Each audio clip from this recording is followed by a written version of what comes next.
سوال کیا کہ تعویل اور تفسیر کے اندر فرق کیا ہے، تو اس کو آسان لفظوں میں ہم یوں کہہ سکتے ہیں کہ جو تفسیر ہوتی ہے وہ لفظوں کا ظاہری معنی ہوتا ہے، جبکہ جو تعویل ہوتی ہے وہ جملے کا مفہوم اور اس سے مراد ہونے والا سبق ہوتا ہے۔ یوں کہہ سکتے ہیں جو تفسیر ہوتی ہے وہ یقینی اور قطعی ہوتی ہے، اور جو تعویل ہوتی ہے اس کے اندر تردد ہوتا ہے، اور اس کے اندر سمجھنے میں علماء کے اندر اور محدثین کے اندر اختلاف ہو سکتا ہے۔ اس کی مثال سمجھیے گا، جیسا کہ حضور نے ارشاد فرمایا صحابہ اکرام علیہم رضوان سے کہ آپ میں سے کوئی بھی شخص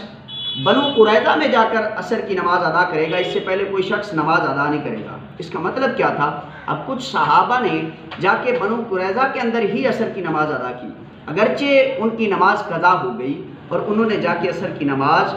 مغرب کے بعد یا مغرب کے ٹائم بنو قریظہ کے اندر ادا کی، جبکہ کچھ صحابہ نے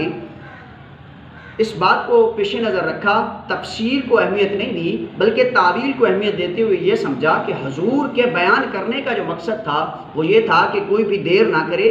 جلدی جلدی جا کر جو ہے نا وہ بنو قریظہ کے اندر عصر کی نماز ادا کی جائے۔ تو اس لیے اس کے معنی اور مراد اور اس کا مفہوم حضور کچھ اور چاہتے تھے، لیکن جب انہوں نے دیکھا کہ نماز کا ٹائم جا رہا ہے، اگرچہ وہ بنو قریظہ میں نہیں پہنچے تھے، تو انہوں نے وہاں پر نماز ادا کر لی۔ جب بعد میں حضور علیہ السلام کے سامنے یہ مسئلہ رکھا گیا تو حضور نے فرمایا دونوں نے ٹھیک کیا۔ اب جنہوں نے بنو قریظہ کے اندر جا کر نماز ادا کی، اس سے پہلے نماز ادا نہیں کی، انہوں نے تفسیر کو اہمیت دی اور تفسیر پر عمل کیا کہ حضور کے ظاہری کلام کا جو معنی مفہوم تھا اس پر عمل کیا، اور جنہوں نے رستے کے اندر نماز ادا کر لی تو انہوں نے گویا کہ